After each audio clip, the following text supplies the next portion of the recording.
Hemos estado en las últimas semanas hablando acerca de cómo vivir vidas cristianas poderosas, victoriosas, bendecidas. Y como hemos venido diciendo, esto no es una especie de suerte, de lotería, ¿no? Que a unos les toca y a otros pobrecitos que no hay manera. Sino que hay unos principios generales que hay que conocer, verdades que hay que conocer y aplicar a nuestro diario vivir.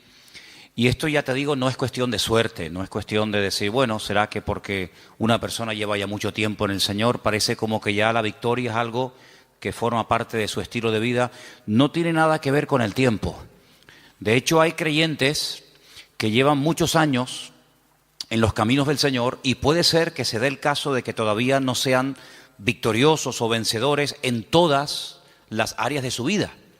Y después te puedes encontrar con personas que llevan mucho menos tiempo en los caminos del Señor, que puede ser que tengan claro y que las áreas de su vida que en otros creyentes que llevan más tiempo, que ya deberían tal vez de dar ejemplo, pues ya las tienen ellos dominadas, ¿no? Entonces ya te digo, no es cuestión de suerte, no es cuestión de tiempo, es cuestión de conocer la verdad. La verdad, tenemos el texto aquí arriba, os hará libres, pero no solamente conocer la verdad, sino aplicarla. Porque hay gente que sabe mucho, pero luego no practican lo que saben. Y hemos estado viendo en las últimas semanas que hay una lucha, que es la lucha entre la carne y el espíritu. Vimos un poquito más acerca de esto el domingo por la tarde. Y si alguien se ha preguntado, bueno, ¿y esta lucha hasta cuándo va a durar?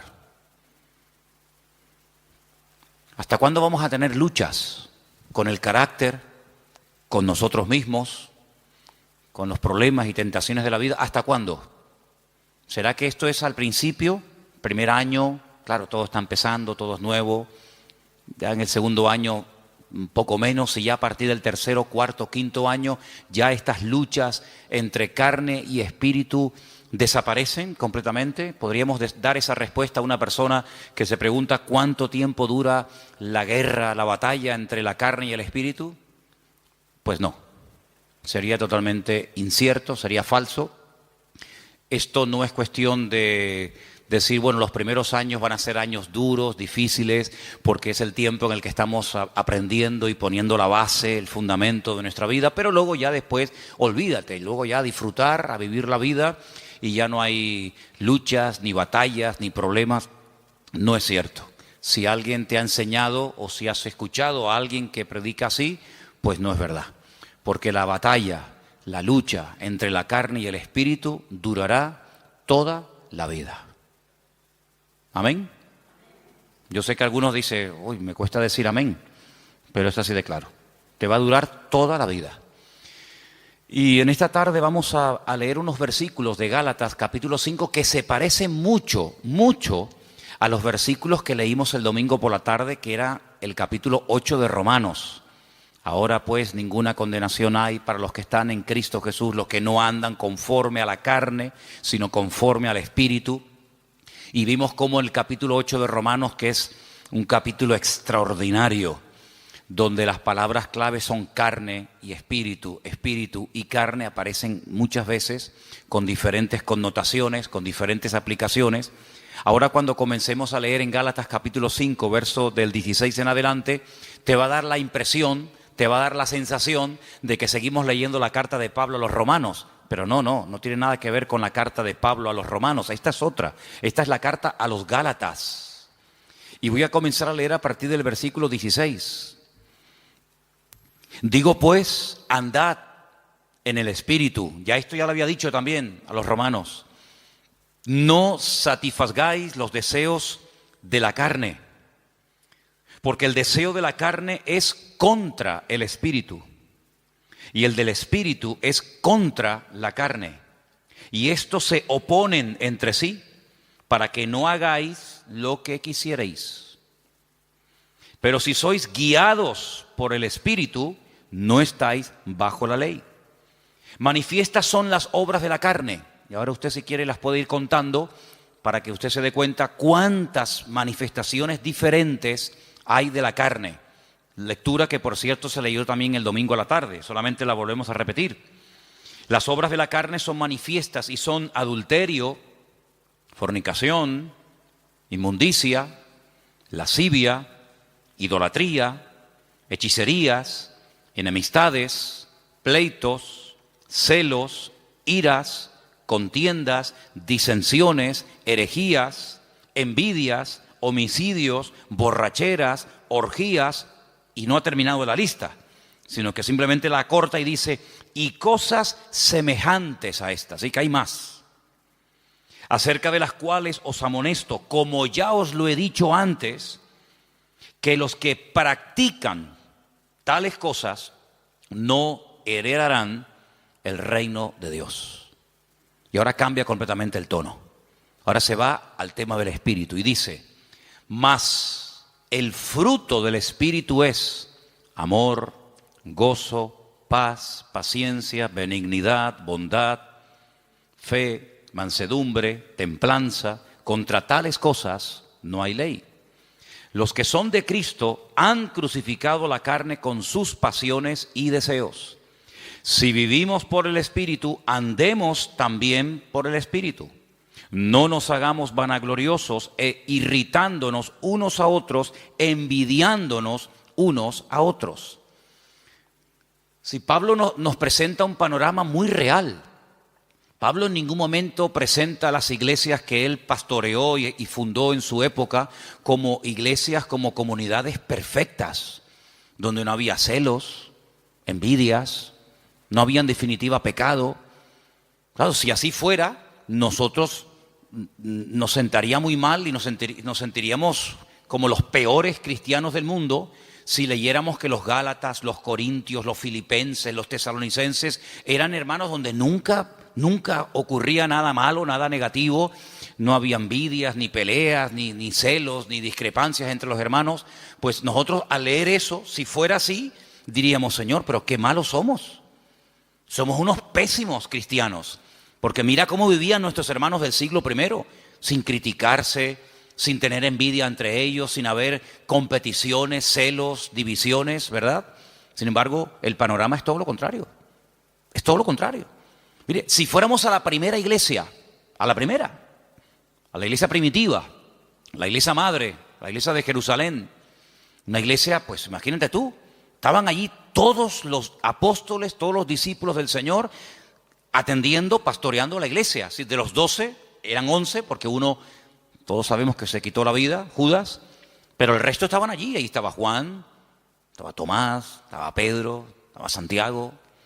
Así que los mejores maestros, los mejores pastores, testigos presenciales de los milagros y de las enseñanzas del Señor.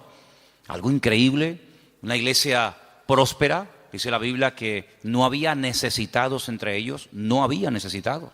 No había gente de clase alta, de clase baja, gente con un poder adquisitivo tremendo, gente que los pobrecitos no tenían ni para comer. Dice que entre ellos no había necesitados. ¿Y cómo solucionaban este problema? Porque en las iglesias hoy en día se ven muchas diferencias. Gente que está muy bien, gente que no está tan bien, gente que le sobra de todo, gente que le falta de todo. Pues ¿cómo es posible que en aquellos tiempos el Señor diga, y está escrito, y esto ha sido inspirado por el Espíritu, lo cual no es ninguna exageración ni mentira, que en la iglesia no había ningún necesitado? Bueno, pues muy fácil, muy fácil. Dice la Biblia que los que tenían mucho vendían, se desprendían de su patrimonio y lo repartían a los que no tenían. Sí, pero bueno, es que eso es lo que dice la Biblia, que los que tenían propiedades, no todos tenían propiedades, evidentemente, pero los que tenían propiedades, los que tenían un patrimonio muy grande, lo vendían y no se lo quedaban para ellos, sino que dice que lo repartían, lo ponían a los pies de los apóstoles y ellos sabían a qué familias y a qué hermanos y cómo y cuándo repartir, de tal manera que dice que no había. De puertas para afuera, en el mundo, en la calle, habría, imagínate tú, mendigos, necesitados, pero dice que en la iglesia no había necesitados entre ellos, sino que todos tenían todas las cosas en común. Entonces, claro, muchas veces la gente dice, pero hermano, las cosas que se leían en la Biblia, aquellos milagros, aquellos acontecimientos tremendos, hoy en día no se ven. Hombre, evidentemente, ¿cómo se van a ver? Si la vida de los cristianos no tiene absolutamente nada que ver, nuestras vidas con eso de la propiedad privada y con eso de la privacidad, etcétera, etcétera, nuestras vidas no tienen nada que ver con la vida que aquella gente llevó, por lo menos durante un tiempo. Y uno dice, una iglesia tan bendecida, con tantas enseñanzas, con los apóstoles, con milagros, porque mira que había milagros allí, milagros que a veces ocurrían hasta sin pedirlos, sin querer. Pedro dice que un día iba al culto y cuando él iba caminando, claro, uno proyecta la sombra y dice que la sombra, ni siquiera imposición de manos, ni oración directa, sino su sombra. Dice que cuando pasaba y caía por encima de los enfermos, eran sanados. La sombra de una persona, la sombra. Eso no lo hemos visto nosotros nunca. Y no sé si alguna vez lo veremos. Pero en aquellos tiempos era normal. Y cuenta la palabra que incluso había gente que vivían lejos, ya un poquito más adelante en los tiempos del apóstol Pablo, cuando ya era un apóstol.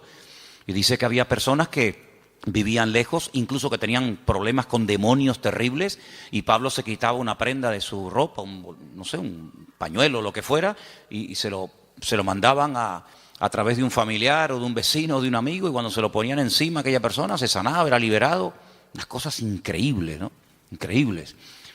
Multitudes se convertían, un día 3.000, otro día 5.000, los cultos de oración eran diarios, dice que todos los días subían a la hora tercera, a las 3 de la tarde, la hora de más calor, pues no había siesta, sino la siesta era culto de oración todos los días. Iban a entrar a la iglesia y la gente pedía y oraban por ellos y ya entraba. Imagínate tú, empezar el culto ya con sanidades y milagros y aún no había empezado el culto. Una iglesia increíble. ¿No te hubiera gustado formar parte, aunque sea un tiempito, de esa iglesia? ¿No te hubiera gustado escuchar? ¿Quién predica el jueves? Juan, el discípulo amado. ¡Wow! Y el domingo por la tarde, Pedro y Santiago. Y el próximo jueves, Tomás. Y el siguiente, una gloria increíble. Pero ¿cuál fue el primer problema de esa iglesia? ¿Cuál fue el primer problema? ¿Económico? No, porque no tenían problemas económicos. Porque ya ellos sabían cómo solucionar los problemas internos de la iglesia. Ellos sabían perfectamente, oye, no llega para tal. Pues no pasa nada, si no llega, yo tengo una casa, la vendo, pum, y con eso se paga no sé qué. Oye, que ahora no tenemos para no sé qué. No pasa nada, tengo un terreno. Ellos sabían perfectamente cómo solucionar los problemas económicos. Entonces, ¿cuál fue el problema de la iglesia? Si no fue económico, si no fue falta de crecimiento, si no fue mala doctrina, mala enseñanza o herejías, ¿cuál fue? Murmuración. ¿Cómo? ¿Pero cómo se pueden murmurar? ¿Cómo se pueden criticar unos a otros los hermanos en semejante iglesia? ¿Y por qué murmuraron? Porque cuando llegaba la hora de la comida, que por cierto, comían todos juntos porque era una especie de gran comunidad, pues no sé, dice que las viudas que eran de origen judío, parece, no sé si es algo que realmente era así, pues eran criticadas por otras viudas que dicen, mira, ella le has puesto 2 chuletas, a mí me has puesto una sola. Yo veo en el plato de ella que le has puesto 3 papas, a mí me has puesto 2, y las de ella son muy grandes, las mías son muy chiquititas. ¿Cómo puede ser que una iglesia tan bendecida y tan próspera y tan impactante y tan de todo, el primer problema que registre la Biblia fuera murmuración? Pues ese fue el primer problema de la congregación. Y de ahí nace la idea de nombrar diáconos, ayudantes, colaboradores, que cuando llegue la hora de la comida, pues ellos sean los que distribuyan y se evite este problema en la congregación, porque no vamos a permitir que por la comida y por la murmuración se frene el avance y se estropee el buen ambiente espiritual que hasta hoy hemos tenido. Y entonces dijeron, vamos a nombrar 7 hermanos de confianza, 7 hermanos que los vamos a poner como diáconos, que se van a encargar a partir de hoy de solucionar este tema. Porque nosotros no nos vamos a poner ahora a servir las mesas. Lo nuestro es otra cosa. Lo nuestro es la palabra, la oración, tener comunión con el Señor, atender espiritualmente al pueblo. Pero ahora si nos vamos a poner a dar de comida a miles y a miles de personas, se nos va el día en esto y al final no cumplimos con lo que teníamos que cumplir. Pero claro, pusieron unos requisitos. Dice que tenían que ser hombres llenos del Espíritu Santo, de fe y de buen testimonio y sabiduría, para servir las mesas. Pues si eso eran los requisitos de los diáconos, ¿cómo tenían que ser los apóstoles y los pastores en aquella época? Yo creo que muchos de los que somos pastores hoy en día no podríamos ser ni diáconos en la iglesia primitiva, porque ponían el listón tan alto, era algo tan elevado que pedían para que una persona pudiera atender las mesas, que tú imagínate lo que tenían que pedir para ser pastor. Algo realmente increíble. Así que vemos que el problema de la carne y del espíritu Ya surgió en el seno de la primera iglesia, en la iglesia primitiva. Imagínate 2000 años después. Imagínate 2000 años después. Si viendo y viviendo en aquel tiempo y en aquel ambiente y aquella atmósfera de gloria, de bendición, de un mover de Dios espectacular, donde todo lo que ocurría era genuino. Las cifras que se dan no son aumentadas, no se estiran las cifras. Bueno, eran 200 los que se convirtieron, pero tú pones ahí 5000. No. Todo era genuino, los milagros eran genuinos, las sanidades eran genuinas. Todo lo que ocurría era genuino, no eran cifras evangelásticas. Eran cifras genuinas, milagros realmente del Señor. Si eso ya ocurría en aquella época, imagínate hoy en día cuando nuestro nivel de santidad, nuestro nivel de espiritualidad no tiene absolutamente nada que ver con el de nuestros hermanos de los primeros siglos de la era cristiana. Entonces vemos que el problema dentro de la iglesia fue la carnalidad. Ahora, oraba y le pedía al Señor, Señor, tiene que haber algún cuadro, tiene que haber algún pasaje en la Biblia para que este tema que estamos tratando últimamente de la carne y del espíritu, de vivir en victoria o vivir en derrota, nos resulte lo suficientemente gráfico como para captar lo que más o menos quiere decir la Biblia cuando habla de la lucha continua entre la carne y el espíritu. Y hay un pasaje extraordinario. Hay un pasaje increíble y lo vamos a leer esta tarde y vais a ver cómo al entender ese pasaje vais a poder entender mucho más lo que me refiero cuando hablo de la carne y del espíritu. Vamos al primer libro de la Biblia, al primero, que se llama Génesis, capítulo 25. En Génesis capítulo 25 vamos a leer una historia muy conocida, pero de la cual vamos a extraer muchísimas lecciones para poder entender mejor la lucha entre la carne y el espíritu. Génesis capítulo 25, voy a leer a partir del versículo 19. ¿Lo tienen, hermanos? Muy bien. Dice así la palabra del Señor, presta atención, hermano. Estos son los descendientes de Isaac, hijo de Abraham. Abraham engendró a Isaac. Y era Isaac de 40 años cuando tomó por mujer a Rebeca, hija de Betuel, arameo de Padán Aram, hermana de Labán, arameo. ¿Cuántos datos en un solo versículo? La edad, el nombre del padre, el nombre del hermano, un montón de datos, todos muy importantes. Quédese con esta cifra, 40 años tenía cuando Isaac se casa. Y entonces dice en el versículo 21, y oró Isaac al Señor por su mujer, que era estéril, y lo aceptó el Señor y concibió Rebeca, su mujer. Y los hijos luchaban dentro de ella y dijo, si es así, ¿para qué vivo yo? Y se fue a consultar al Señor. Y el Señor le respondió y le dijo, 2 naciones hay en tu seno y 2 pueblos serán divididos desde tus entrañas. El uno será más fuerte que el otro y el mayor servirá al menor. Esa es la palabra que el Señor le da a esta mujer atormentada. Esta mujer que lo está pasando realmente mal, porque tiene una batalla, tiene una guerra dentro de su vientre. Entonces ella dice, Señor, si estar embarazada es esto, yo no quiero vivir, yo no quiero seguir adelante con este embarazo, quítame la vida. Y entonces ella se va y se refugia en el Señor y le dice, Señor, explícame qué es lo que aquí está pasando. Seguramente ella habrá hablado con otras mujeres, incluso a lo mejor, vete tú a saber, con alguna mujer que también estaba embarazada como ella en aquel tiempo. Y seguramente alguna le habrá dicho, oye, pues yo no sé, yo no te entiendo porque a mí no me está pasando nada de lo que tú estás diciendo. Entonces ella cuando se va a consultar con el Señor no es porque está un poquito mareada y tiene vómitos por la mañana temprano cuando se levanta y pierde el equilibrio y está cansada. No, ella está harta. Ella lo está pasando francamente mal. Pero va a consultar, va a buscar palabra de Dios.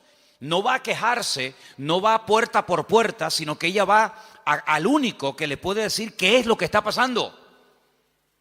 Ella va al Señor y desahoga su alma delante del Señor, y el Señor le habla y le da una palabra tremenda. Mira, no llevas uno, llevas dos. Y son dos pueblos.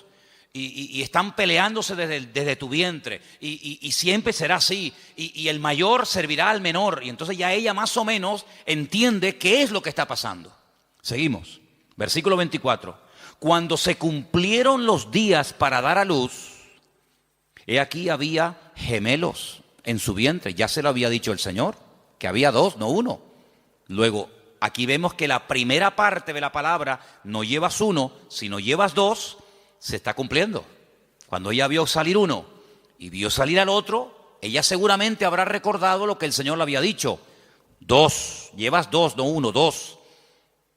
Luego, si la primera parte de la palabra se ha cumplido, prepárate porque la segunda también se va a cumplir. ¿Cuál es? Que se van a llevar como el perro y el gato.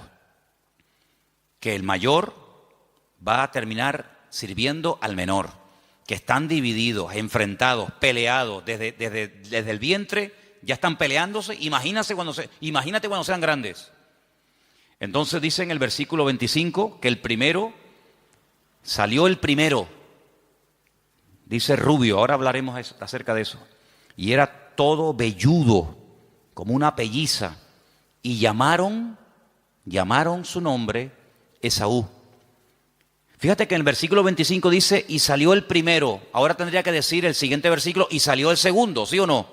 Pues no dice eso. Cuando sale Esaú dice, salió el primero, pero cuando sale el otro hermano, dice el versículo 26, después, no dice el segundo, dice después. Salió su hermano, trabada su mano al calcañar de Esaú, y fue llamado su nombre Jacob. Y era Isaac de edad de 60 años cuando ella los dio a luz. Yo les dije que en el versículo 20 dice cuántos años tenía cuando se casó. 40.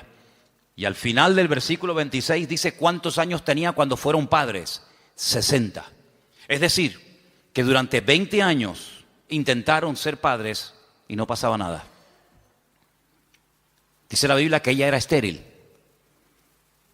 Pero Isaac sabía perfectamente que para Dios no hay nada imposible. Porque Isaac es el resultado de una oración de fe y de una intervención sobrenatural de Dios sobre su madre. Porque ustedes saben que los padres de Isaac fueron Abraham y Sara. Y la Biblia dice que eran gente muy mayor. Ella era de 90 y él de 100 años, tú imagínate. Y para colmo, ella también dice la Biblia que era estéril. Luego, humanamente hablando, entre la edad y el tema de la esterilidad, imposible. Pero él vive. Él sabe que su madre fue sanada cuando su padre oró por ella. Luego, ahora otra vez se repite por segunda vez en una mujer, en una matriarca, el mismo problema que Sara, es estéril. Y se volverá a repetir en la siguiente generación, en Raquel, sabemos, ¿no? Era Sara, era Rebeca y era Raquel. 3 generaciones seguidas de mujeres estériles, pero mujeres sanadas por el poder de Dios. Una generación le daba ejemplo a la otra y la otra a la otra y así sucesivamente. Se pasaban la fe de unos a otros. Por eso dice que era la fe de Abraham, la fe de Isaac, la fe de Jacob, el Dios de uno, el Dios de otro, ¿verdad? No se aprendían cosas en una primera generación y luego no llegaban esa segunda y se terminaba diluyendo la bendición, sino que la bendición iba de menos a más. Date cuenta que, por ejemplo, Abraham ora, Dios sana a su esposa y tiene 1. El hijo nace y ora por su esposa y tiene 2. Y nace el tercero, que sería el nieto, en este caso el hijo de Isaac, y en vez de 2, tiene 12 varones y una hembra. Luego la bendición siempre va de menos a más. Ahora, fíjate qué curioso, 40 años tenía cuando se casó, 60 cuando fue padre. Quiere decir que durante 20 años no hay registro en la palabra de que Isaac orara por este tema. Esta es la primera vez que encontramos a Isaac orando por un tema familiar. Esta es la primera vez que la Biblia dice que Isaac se paró y dice, lo hemos leído en el versículo 21, Isaac oró al Señor. Si ustedes leen antes de este versículo, en capítulos anteriores, no dice absolutamente nada. Luego, durante 2 décadas, durante 20 largos años, aquí no pasaba nada. Hasta que Isaac, el cabeza del hogar, se para y dice, aquí hay que orar. Pero el texto que estamos leyendo esta tarde me llama mucho la atención porque cuando dice en el versículo 21 y oró, esa palabra vayetar significa oró insistentemente, porfiadamente. No oró de una forma superficial. Bueno, Señor, tú sabes que queremos ser Padre, ayúdanos en tu nombre, amén. Venga, vamos a hacer otra cosa. Sino que él se metió en serio con Dios. Él dijo, aquí hay un problema. Curioso que no dice que su esposa también oró con él, sino dice que él se puso enfrente de ella a orar por ella. Eso es muy curioso. Él tomó autoridad y dijo, bueno, a lo mejor tú ya te has resignado a no ser madre. Pero dice que él se paró frente a ella y él oró fervientemente. Bueno, por ahí hay un versículo en Santiago que dice que la oración del justo puede mucho. No dice así, me equivoqué, perdón. La oración eficaz del justo puede mucho. Corregí porque no es lo mismo decir que la oración del justo puede mucho que decir que la oración eficaz del justo puede mucho. Si quitamos la palabra eficaz, da a entender como que todo lo que oramos resulta con éxito, y no es así. Es la oración eficaz. Algún día hablaremos de cómo se arma, cómo se construye, cómo se hace una oración eficaz. Porque hay gente que dice, es que yo oro y yo no veo resultados. Y yo pido, pero llevo 20 años y yo no veo. Entonces la Biblia dice, es la oración eficaz. Porque hay oraciones que no son eficaces. Son oraciones, pero no son eficaces. Y una vez conté aquí que Alejandro Magno tenía en su guardia personal un grupo, creo que eran como de 400 y pico mujeres, que la llamaban las amazonas, que eran mujeres que se cortaban un pecho, amazonas, con un solo pecho, se quitaban un seno, porque eran las mujeres que tenían que protegerlo a él, era su guardia pretoriana, por decirlo de alguna manera, era su seguridad privada, personal, y las mujeres, lógicamente, al tener pecho, pues no se puede pegar el arco como un hombre se lo puede pegar y de esa manera apuntar, sino que al no poderse pegar el arco, la flecha no sale como tiene que salir. Entonces se sacrificaban por su rey, se cortaban un seno, pues se llama amazonas, con un solo seno, y de esa manera, donde ponían la flecha, o donde ponían el ojo, ponían la flecha. Entonces eran personas que se sacrificaban, se amputaban un miembro de su cuerpo con tal de cumplir con su cometido. Bueno, el Señor dijo una vez que si tu ojo te produce problemas, que te lo arranque. O si tu problema no está en los ojos, sino en las manos, pues arráncatela o córtatela. Porque mejor es entrar tuerto, ¿no? Se dice tuerto, ¿no? Mejor es entrar con una sola mano que no entrar. Entonces, si hay algún miembro de tu cuerpo que te está causando problemas, pues ya sabes lo que tienes que hacer. Si lo quieres tomar simbólicamente o lo quieres tomar literalmente, tú verás. Pero tú tienes la responsabilidad de cortar, de quitar de tu vida todo aquello que te está impidiendo obtener resultados.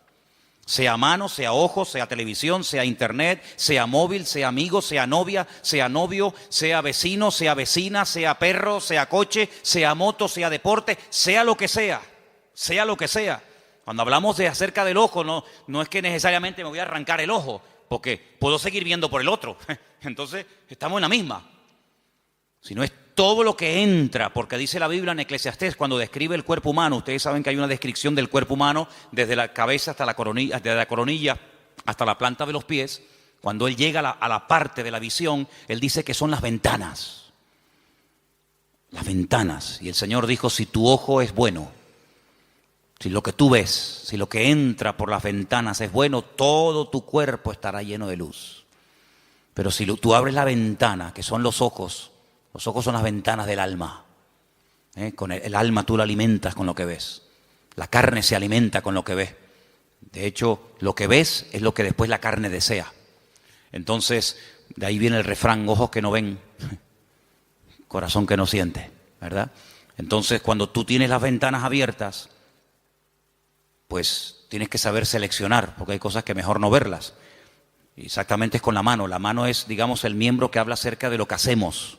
Los ojos lo que miramos, lo que deseamos, lo que anhelamos, donde ponemos la visión, que después nos lleva a la acción, de la visión a la acción.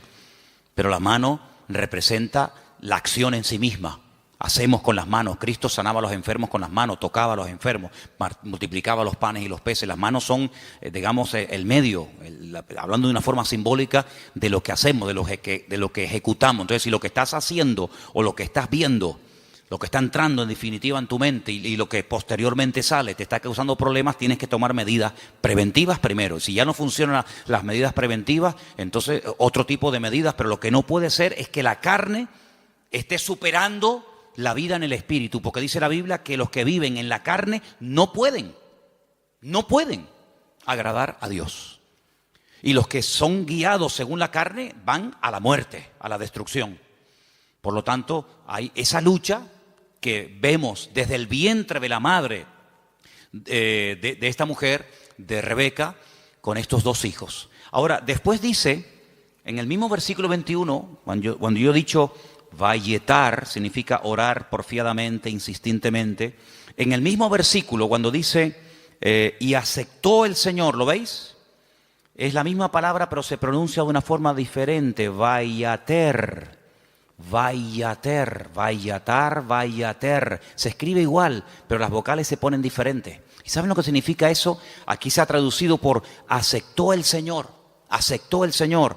Significa que convenció a Dios. Dicho de otra forma, Dios se dejó convencer por la oración de Isaac. Es increíble. Dios se dejó convencer. A ver, ¿qué quieres? Presenta argumentos. Preséntame argumentos. ¿Por qué quieres ser padre? No tenemos la oración de Isaac. Solamente tenemos el hecho de que oró Isaac al Señor y el Señor dijo, está bien. Pero la oración que hizo Isaac al Señor, qué pena, no la tenemos. ¿Te hubiera gustado que estuviera ahí? Algún día cuando lleguemos a la gloria decir, oye Isaac, ¿puedo hablar contigo un segundito? ¿Me podrías decir más o menos lo que le pediste a Dios cuando querías ser padre? Sí, mira, le dije esto y esto y esto. Tienen que aprender hebreo, si no, no pueden hablar con él. No, son bromas. Pero tuvo que orar de una forma que dice que convenció a Dios. Dios dijo, me has convencido. Ya está, problema solucionado. Fíjate, si en vez de haber esperado de los 40 años que se casó, a los 60, yo pregunto, si hubiera orado a los 2 años de casarse, de esa manera como oró, ¿no hubiera el Señor respondido? Por supuesto. Si hubiera orado cuando tenía cuando tenía 45, 50 años, los gemelos podían haber nacido antes. Pero no hay registro en la Biblia de que Isaac orara a esa edad, con esa intensidad y con ese fervor.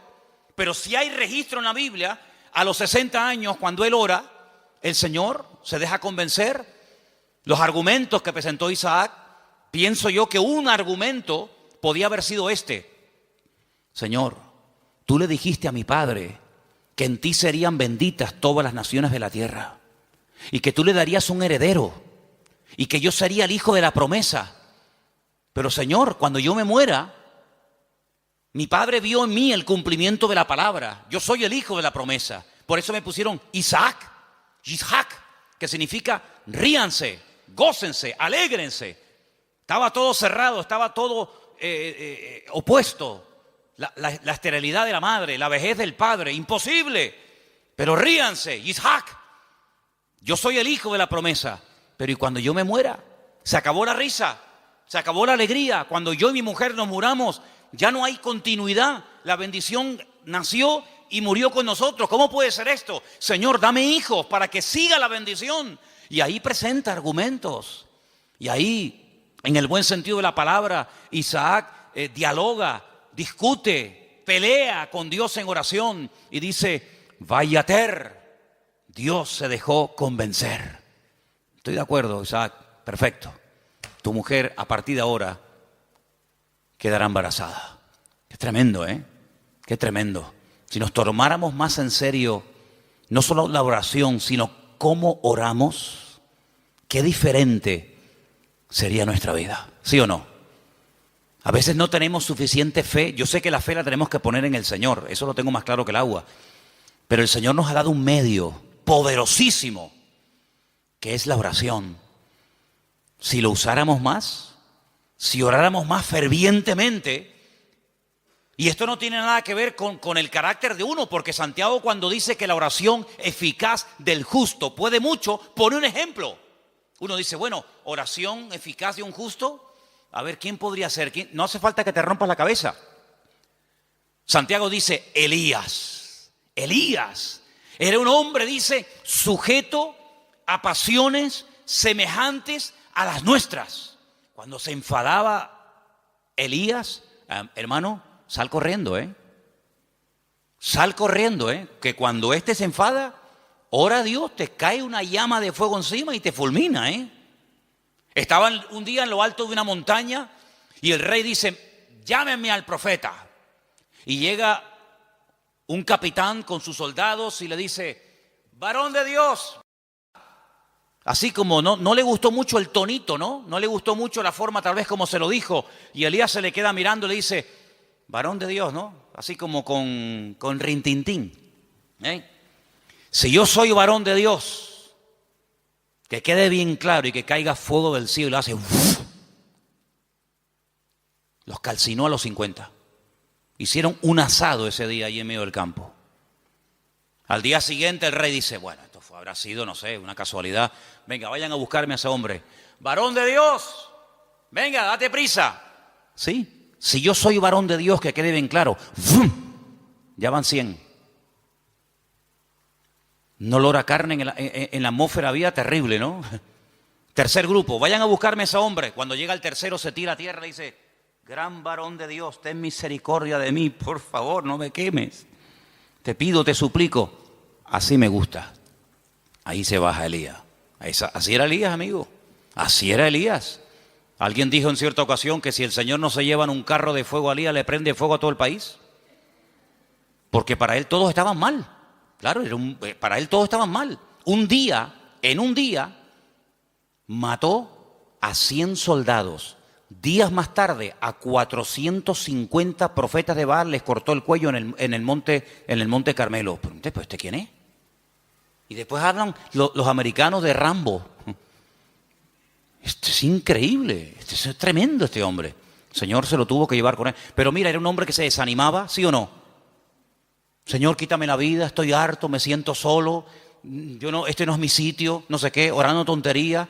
Una mujer le dice, mañana como no ponga tu cabeza en un plato, como tú pusiste en un plato la cabeza de mis profetas, y sale corriendo por miedo a una mujer. Claro, si Elías era tremendo, ¿cómo tenía que ser esta mujer? Porque para salir corriendo desde allí hasta donde fue corriendo. Pero dice que era un hombre sujeto a pasiones semejantes a las nuestras. Se enfadaba, se desanimaba, se deprimía, oraba tonterías. Pero cuando oraba, amigo, cuando ese hombre entraba en guerra y en comunión con Dios, no había infierno que lo pudiera detener. ¿Te das cuenta? Entonces aquí encontramos un ejemplo de cómo este hombre ora. La mujer no dice que orara. Bueno, pero que tienes que orar eres tú, que para eso eres el hombre, para eso eres la cabeza. Y tú tienes que traer la bendición a tu casa. Y la bendición viene cuando tú buscas de Dios, cuando tú oras sinceramente. Mira, el peor defecto que puede tener un hombre no es que no predique. Hermana, si su marido nunca va a ser un predicador, no se enfade con él. No todos han sido llamados a predicar. Ese no es el mayor problema de un hombre. El mayor problema de un hombre es que no sabe cantar. No. Hermano, hay hermanos que el Señor los bendiga. Por ahí no van los tiros. Es que a mí me gustaría tener un hombre que cante, sí, pues mire, le tocó, no, no hay más, hermana. El problema de un hombre no es que no canta o no predica. ¿Tú sabes cuál es la peor desgracia que puede tener un hombre? Que no sepa orar. Ese es el problema más grande que puede tener una mujer, es que su marido no ora, que no sepa orar. Porque este hombre, cuando oró fervientemente y oró porfiadamente, insistentemente, automáticamente en la casa, todo cambió, todo cambió. Ahora, la oración trajo problemas, porque por la oración de Isaac, dice la Biblia, que su mujer lo estaba pasando mal. Pero ella, ¿qué fue lo que hizo? Lo que le enseñó su marido: vete a hablar con el Señor, déjate de quejarte, vete a la cámara secreta, y allí en la cámara secreta abre tu alma delante del Señor. Y el Señor le dio una palabra tremenda. A muy pocas gentes el Señor le da palabras específicas para sus hijos, y a ella se los dio. Vamos a leerlo otra vez. 2 naciones hay en tu seno, 2 naciones, 2 pueblos serán divididos desde sus entrañas. Es imposible la convivencia. Un pueblo será más fuerte que el otro pueblo, y el mayor servirá al menor. Tremendo. Este hombre cambió la situación de su casa porque oró por ella. Ahora, lo que me llama la atención, lo decíamos hoy en casa, que cuando su papá, cuidado con esto, cuidado, porque hay cosas que se transmiten a través de lo físico, de lo genético, pero también hay cosas que se transmiten de generación en generación por la vía espiritual. Si me sacan una célula de mi cuerpo, cualquiera que sea, y extraen un ADN de mi pelo o de donde sea, en un 99,9% ese ADN dirá que yo soy hijo de fulano de tal. Es inevitable, totalmente inevitable. Las famosas pruebas de paternidad. Ah, no, es que ese hijo no es mío. Sí, hazte una prueba de paternidad y ahí, amigo, ahí sale.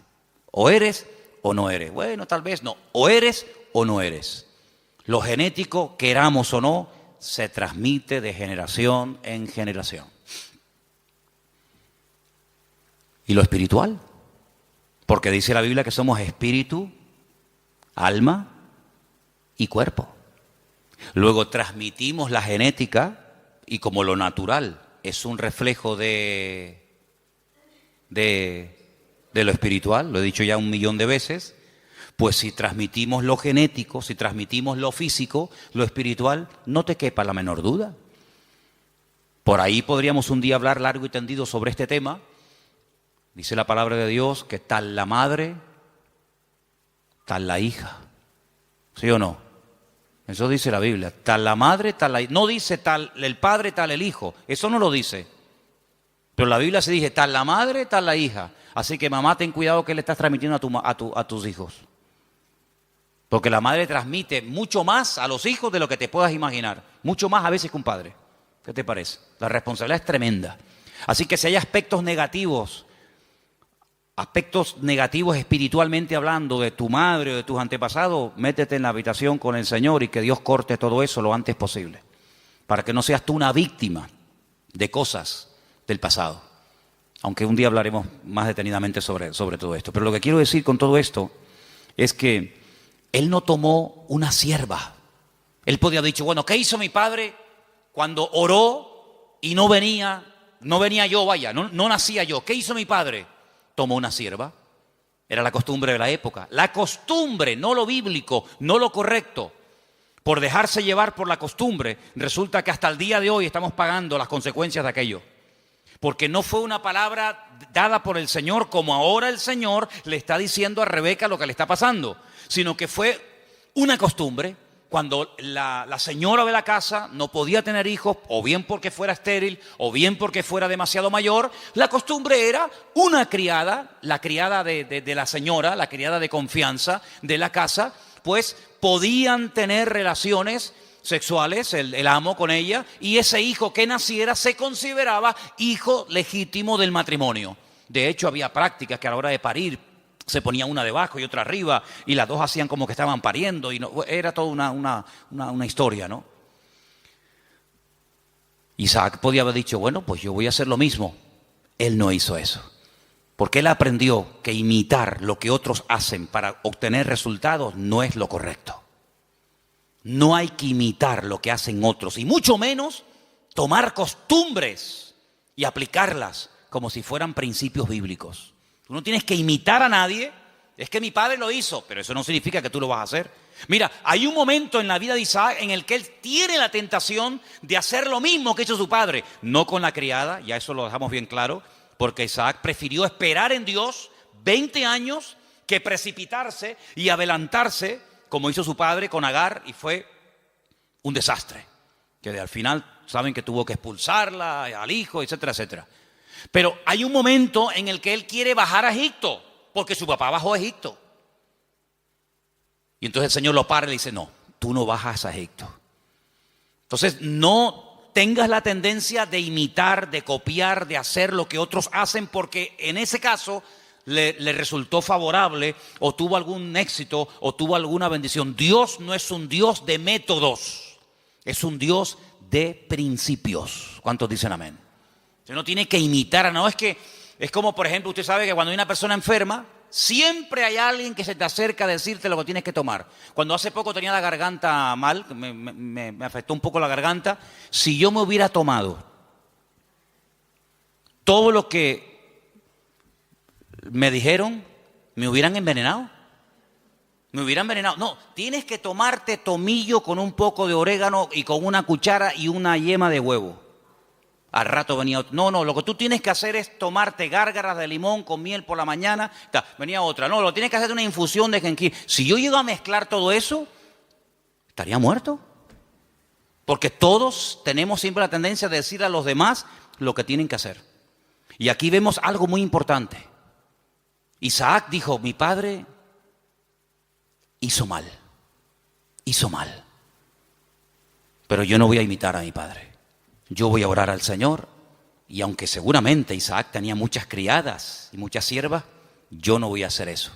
Y eso se lo transmitió a su mujer, de tal manera que ella, cuando está mal, lo que hace es lo que su marido le ha enseñado. Vete a orar y el Señor te dirá lo que tienes que hacer. ¿Cuántos dicen amén? Tremendo, este pasaje me gusta muchísimo.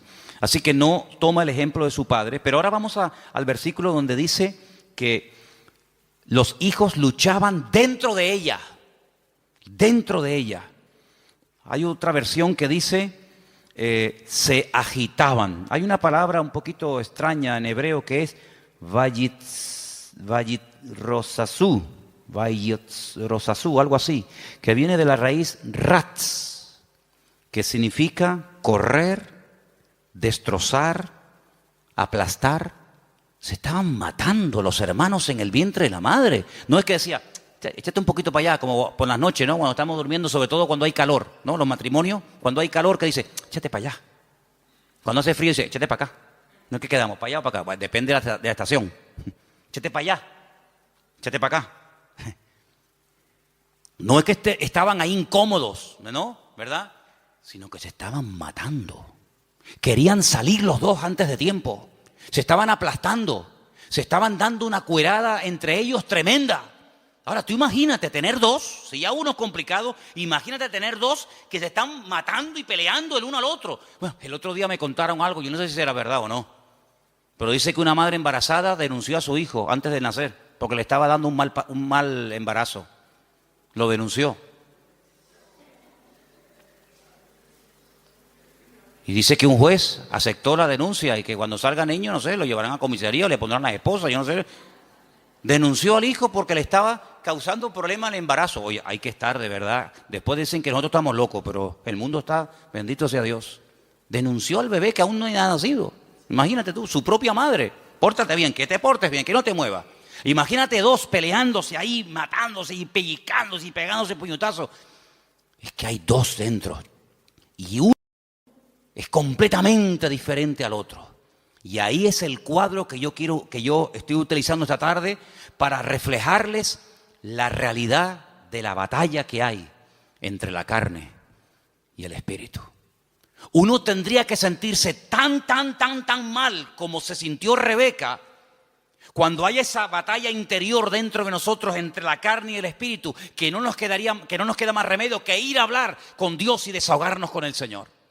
Ella no dijo, bueno, esto es normal, sino cuando en nosotros hay esa guerra, como decía Pablo, Romanos capítulo 7, léanlo, es un capítulo tremendo. Pablo abre su corazón, Pablo se quita la careta y dice, hermanos, lo que quiero hacer no lo estoy haciendo. A veces hago cosas que no quiero hacer. Miserable de mí, ¿quién me librará de este cuerpo de muerte? Lo que quiero hacer no lo hago, hago lo que no quiero y hay una ley dentro de mí. No le eche la culpa a fulano, a mengano. Hay una ley, hay algo dentro de mí. Es esa ley que la carne se rebela contra el espíritu contra la carne, igual que Jacob y Esaú, que se mataban y se pegaban el uno al otro. ¿Y qué hizo Rebeca? Se fue a hablar con el Señor. Eso es lo que deberíamos de hacer cuando nos sentimos mal, cuando queremos orar, pero no quiero orar. Cuando quiero leer la Biblia, pero no me da la gana de leer la Biblia. Y cuando quiero que Dios me bendiga, pero ya no quiero saber nada de Dios, me tiene cansado. Y cuando quiero ir, pero ya no quiero ir. Cuando hay esa lucha, no te resignes y digas, bueno, seré que soy raro, seré que soy un bicho extraño. No. Lo que tenemos que hacer es lo mismo que hizo Rebeca. Señor, ¿qué pasa? ¿Qué me está pasando, Señor? Háblame, ayúdame. Porque si no me ayuda, quítame la vida. Porque esto no es vida ni es nada. No lo dijo, pero casi probablemente estuvo tentada a decir, es que yo estaba mejor antes que ahora. Yo estaba mejor antes cuando era una mujer estéril, sin hijos, que ahora que tenía que estar saltando de alegría por estar embarazada, pues antes yo vivía y me sentía mejor que ahora. Ahora que me has bendecido, esta bendición me está trayendo unos problemas terribles. No dijo todo esto, lo estoy diciendo yo, a ver si me entienden. Pero ¿cuántas veces puede pasar por nuestra mente? ¿Cuántas veces nos pueden cruzar los cables por nuestra mente y decir, ¿y ahora qué? Ahora, y lee la Biblia y vas a la iglesia y no sé qué, y te das cuenta. El diablo es tremendamente cruel con nosotros. Y nos hace ver un panorama irreal, pero lo pinta de tal manera que parece que es real. Tremendo. Ya se lo dijo al Señor, solamente te quiero pedir una cosa, que te postres y me adores. Y si lo haces, mira qué fácil, te postras, me adoras y ya está. Te doy todos los reinos de la tierra. Y el diablo lo que quiere, detrás de toda tentación, detrás de todo ataque, siempre está lo mismo. Claudica, tira la toalla, ríndete. ¿Y qué es rendirse? Es darle la razón al diablo. Pero dice la Biblia, sométete a Dios, resiste al diablo y huirá de vosotros. ¿Cuántos dicen amén? No dice, no, yo me someto a Dios y el diablo huye. Es que no dice eso. Como tú te estés montando una vida cristiana diferente a los principios que dice la palabra, te vas a llevar cada palo, te vas a llevar cada desilusión, porque ves que haces cosas y no funcionan. Y no hay nada peor que hacer algo y ver que no funciona y te enfadas con Dios. Someteos a Dios, someterse a Dios. ¿Qué es someterse a Dios? Habrá que explicar a estas alturas lo que es someterse a Dios. Hermano, rendirse a Dios sin condiciones. Es que yo siento, es que yo creo, es que a mí me parece, es que yo haría. Someterse, rendirse. Tú has perdido la guerra, el que manda soy yo. No me digas a mí dónde tienes que vivir, cómo tengo que vestirte, cómo tengo que tratar, porque tú te has rendido. El que he ganado soy yo, y el que gana la guerra le dice al vencido cómo tienen que hacerse las cosas. No me vengas a poner condiciones. Someterse a Dios, rendirse a Dios. Ya no vivo yo. Muy bien, perfecto. Ahora que te has sometido, ahora que te has rendido, ahora puedes resistir. ¿A quién? Al diablo. Y huirá, tiempo futuro, huirá. Pero no me dices cuándo, no. Te digo el presente, sométete, resiste, tiempo presente. Y en futuro, la victoria, huirá. Es decir, si tú te has sometido a Dios, tú sabrás, yo no sé. Si tú te estás sometiendo a Dios diariamente, porque no es que me sometí el domingo pasado y durante toda la semana hago lo que me da la gana. No, me someto el lunes, me someto el martes, me someto el miércoles, me someto cada día, cada instante de mi vida. Si yo me estoy sometiendo, yo tengo que resistir el lunes, el martes, el miércoles. Y si no se ha solucionado el problema, si no ha huido el enemigo, si no se ve un rayo de luz en el horizonte, ¿qué hago? Pues quiere decir que tienes que seguir sometiéndote a Dios y resistiendo. Sometiéndote y resistiendo. ¿Hasta cuándo? Hasta que huya. Ese es el objetivo, hacer huir al enemigo, ¿sí o no? Cuando tú te montas en un avión, imagínate que te vas de aquí a Madrid y por el camino dice, señorita, una preguntita por favor. ¿Estas turbulencias es normal? Sí, sí, es normal. ¿No me podría dejar usted a mí por el camino, por favor? ¿Cómo? ¿Cuánto tarda esto? 2 horas y media. ¿2 horas y media? No, yo no. No, dígale al chofer que en la próxima parada me bajo. Menos mal que no hay timbre en los aviones. Si hubiera timbre, ¿cuántas veces le darían la paliza al pobre piloto? Para, aquí me quedo. No, tú tienes que llegar hasta el final, porque tú saliste de un sitio para llegar a otro. Y en la vida cristiana no hay paradas intermedias. Saliste y no volváis atrás, dice la Biblia. El Señor le dijo al pueblo de Israel, no hagan otra vez nunca este camino de vuelta. Yo los he sacado de allí para llevarlos a la tierra de prometida, la tierra que fluye leche y miel. No se les ocurra nunca más, ni a ustedes, ni a vuestros descendientes, hacer el camino de vuelta a Egipto, porque no hay marcha atrás. Y en la vida cristiana dice que el que pone la mano en el arado no puede mirar atrás, porque si pongo la mirada atrás, el surco no sale derecho, sale todo torcido, y eso es un desastre, es un desastre. Por lo tanto, vemos en este pasaje que se oró, se obtuvo resultados, pero lo que queremos hablar con todo esto es de la diferencia de Esaú y de Jacob, para después darnos cuenta de lo que es la carne y de lo que es el espíritu. Serían divididos, separados, enfrentados desde el vientre de su madre. Es decir, convivencia cero, imposible. Cuando hace años, ¿se acuerdan los que estaban? Algunos todavía no saben esto, pero cuando estábamos en el puerto de la Cruz y en una de las casas que hay allí, ¿se acuerdan ustedes que vinieron aquellos santeros? Eran cubanos, total, ¿qué más da? Pero eran cubanos. Hubieran sido japoneses, pues digo, santeros japoneses, aunque nunca me imagino un santero japonés, pero bueno. Vinieron aquellos santeros japoneses y lo primero que me dijeron el primer día, dice, venimos a por ti, por tu casa, por tu iglesia, por tu ministerio, vamos a destruirte. Ya. Yo miré así para que no hubiera ningún hermano y me escuchara. Porque algunos cuando a lo mejor vieron a Cristo volcar las mesas y se sacó el cinturón, dijeron, ¡ah! El Señor se enfadó. Sí, se enfadó, porque hay momentos para enfadarse. Entonces el Señor volcó las mesas y lo volcó correctamente. No se equivocó. ¿Ustedes creen que se equivocó el Señor? Lo hizo todo perfecto. Pues yo le dije aquello, digo, ay amigo, ustedes no saben dónde han caído. Y una serie de cosas más. Entramos en guerra. Claro, entramos en guerra. Mataron palomas.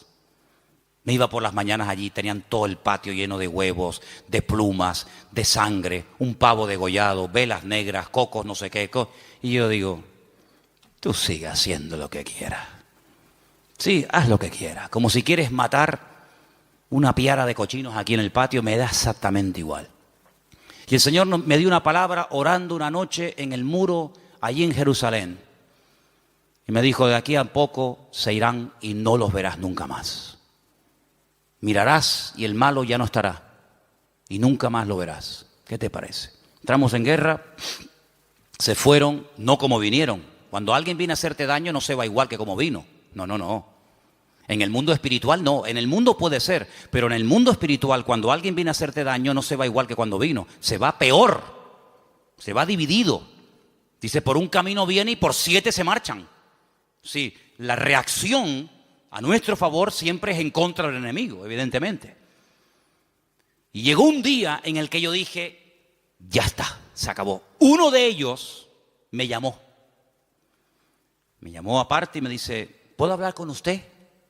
Ya cuando a mí me hablan de usted, yo digo, qué curioso. Ya me habló de usted. Y me dice, ¿por qué no llegamos a una convivencia? Así me dijo, esa fue su palabra. ¿Por qué no llegamos a una convivencia? Y le dije, jamás en mi vida, por encima de mi cabeza, yo jamás conviviré con ustedes. Hijos del diablo, les dije. Que vienen aquí ustedes a hacer daño. Convivencia en absoluto.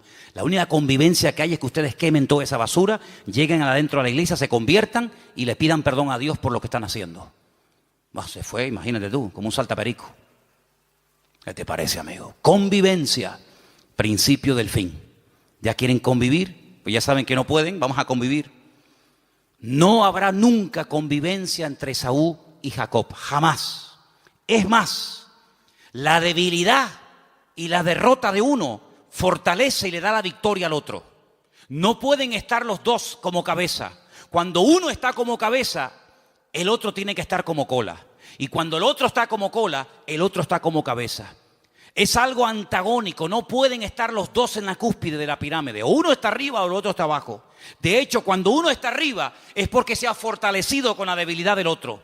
Y cuando el otro está abajo es porque su fortaleza la ha perdido y la ha tomado el otro que le ha vencido. Eso es así en el mundo espiritual. No puede haber convivencia entre la luz y las tinieblas.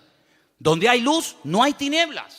Y donde hay tinieblas es porque hay ausencia de luz. Pablo utiliza todo esto y dice, hermanos, qué común unión puede haber entre Satanás y Cristo. ¿Qué común unión puede haber entre la luz y las tinieblas, entre un inconverso y un creyente? Ninguna. Por eso dice, no se unan. El mundo quiere unirse, claro. Para el enemigo eres atractivo, para el enemigo eres un trofeo de guerra. Pero le dice el Señor al creyente, no al inconverso. Al creyente dice, no te unas. Él querrá unirse contigo. Hay gente del mundo que se enamoran de chicas cristianas. Hay chicos de la calle que se enamoran de chicas y los del mundo claro, porque tienen un atractivo, tienen una gracia de Dios. Pero tú enamorarte de uno del mundo, ¿estás loco o qué? Es convertirte en tinieblas siendo luz, amigo. Es increíble.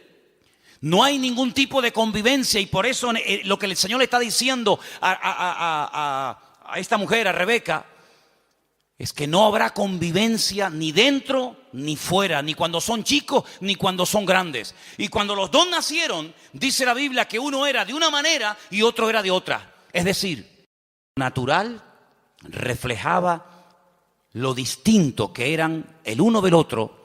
Y eso es lo que tenemos que tener en cuenta para darnos cuenta de que vivir en la carne es totalmente opuesto a vivir en el espíritu. Y no he terminado, mira todos los apuntes que tengo aquí apuntes para una semana, pero quiero terminar diciendo algo, escúcheme bien.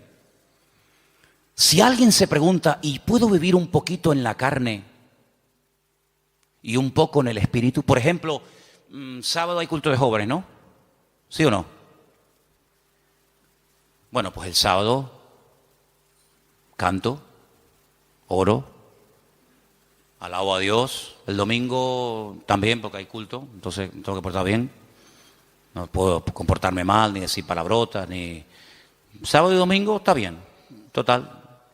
Pero claro, ya el lunes, el martes que no hay culto, el miércoles que no hay culto, entonces no has entendido nada.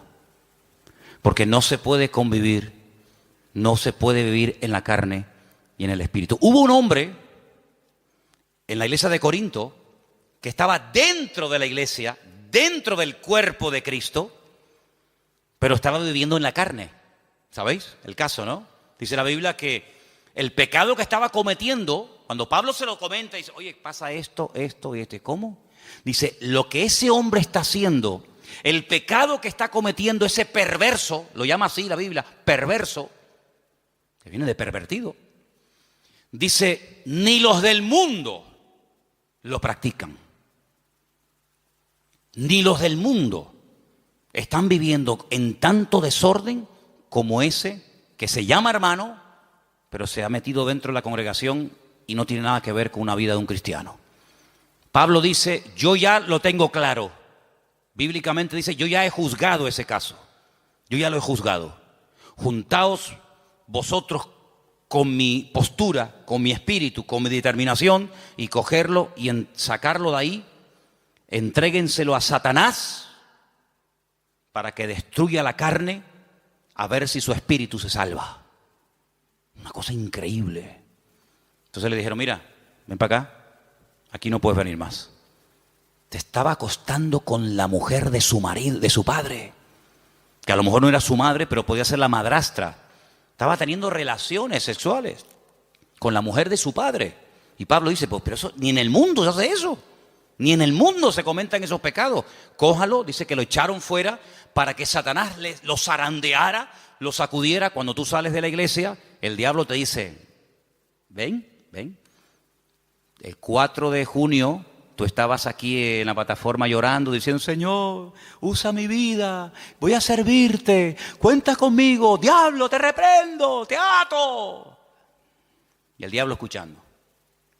El diablo dice, hoy está eufórico, hoy está animado, le tocó el mensaje, está potente. Espérate la semana que viene. Cuando estás, no voy más a la iglesia, estoy desanimado. No sé qué. El diablo dice, ven para acá. ¿Qué me dijiste tú el otro día por la tarde? Te reprendo, diablo, fuera, diablo.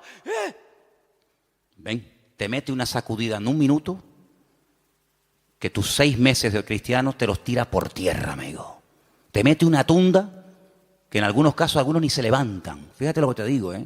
Cuando ustedes oren, ustedes se están comprometiendo, el mundo espiritual oye, los demonios oyen, los ángeles oyen, Satanás oye, Dios oye. Y el mundo espiritual tiene una característica que a veces los seres humanos hemos perdido, y es que son pacientes.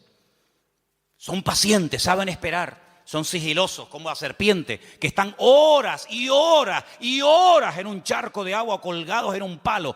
Horas ahí sin moverse, no pestañean nada, esperando que pase una presa. Uno dice, vámonos ya, aquí no viene nadie, está uno pescando, llevamos 10 minutos, pues espérate un momento, si acabamos de llegar, vámonos ya. La serpiente está ahí esperando, 1 hora, 2 horas, hasta que ¡ra!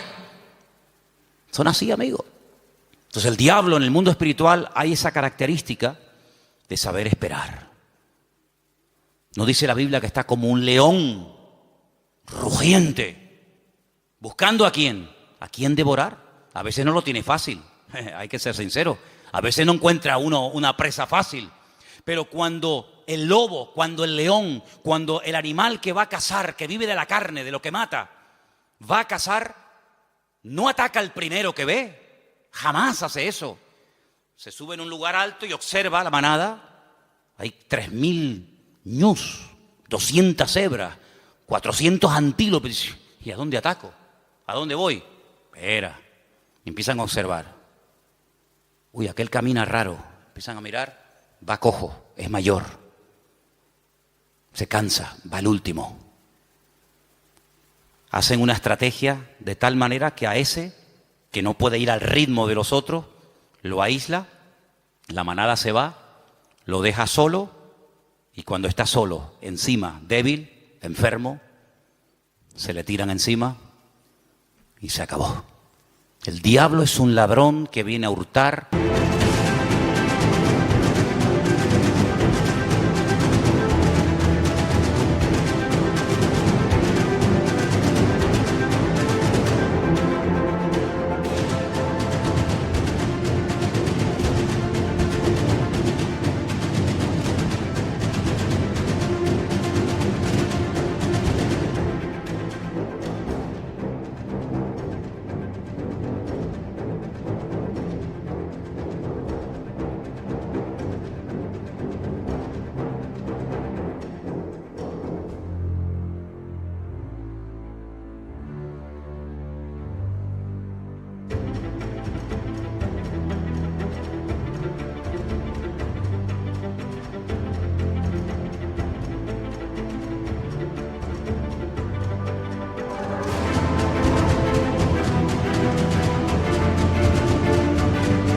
A matar y a destruir. Lo que le da fuerza al diablo en un país son los carnales. Lo que le da fuerza a los demonios en una nación, en un continente, son la gente carnal. Y por eso lo que tenemos que hacer es sacudirnos de la carnalidad. Porque la próxima semana, tal vez el domingo, la segunda parte del mensaje, veremos a dónde se llegó en la relación entre hermanos. Ya era insostenible aquello. Y entonces nos damos cuenta de que Esaú, el carnal, el malo, tenía una cosa que necesitaba urgentemente Jacob para poder triunfar en la vida. Y entonces vamos a descubrir qué es lo que tiene el mundo, qué es lo que tiene Esaú, que a nosotros nos interesa quitárselo, pero cuando se lo quitemos, ahí te quedas, Esaú. Entonces, hermanos, eso es lo que significa pelear la buena batalla. Se dan cuenta que hay tanto material, se dan cuenta que hay tanto tema, pero lo importante es que le digas al Señor otra vez. Sé que el domingo te pedí que lo dijeras, pero otra vez te pido que hoy lo hagas. Señor, no quiero vivir en la carne. Cierra tus ojos ahí donde estás. Quiero vivir sometido al Espíritu. No quiero el espíritu de Saúl. No quiero ser un carnal. No quiero ser una persona que menosprecia las bendiciones, sino que pelea para obtener la bendición de Dios. Isaac cambió su casa cuando oró y obtuvo resultados en el nombre del Señor. Y hay cosas que tú tienes que tomar autoridad y pelearlas y orar en el nombre del Señor, con la autoridad del Señor y su palabra, porque el Señor te ha llamado a ti a vivir en victoria. Y en esta noche yo quiero que tú le digas: Señor, quiero vivir en el Espíritu, ayúdame a vivir en el Espíritu, renunciando a la carne, renunciando a vicios, renunciando a viejos recuerdos, a costumbres, renunciando a todo lo que no trae gloria a Dios. Y en esta tarde me someto al señorío de Cristo. En esta tarde me someto a la palabra, al trato de Dios en mi vida. En esta tarde, Señor, me someto al Señor para que pueda resistir al enemigo y obtener victoria. Gracias, Padre, porque tú eres poderoso en mí. Gracias, Padre, porque mayor es el que está conmigo que el que viene contra mí. No hay nada ni nadie que pueda destruir a un hijo de Dios. Hagan lo que hagan y digan lo que digan. De hecho, lo han hecho y es una pérdida de tiempo. Es al contrario, cada vez la bendición viene al que está siendo atacado, al que está siendo perseguido, porque la unción trae persecución. Y cuando hacemos la voluntad de Dios, el Señor siempre bendice. El resultado, el botón de muestra, es lo que Dios está haciendo en las vidas. Y eso es algo incuestionable. Bendito sea el nombre del Señor. Recibe toda la gloria y enséñanos estos principios para que no vivamos ni un minuto más en la carne, sino en tu Santo Espíritu y en tu palabra. En el nombre de Jesús. Amén.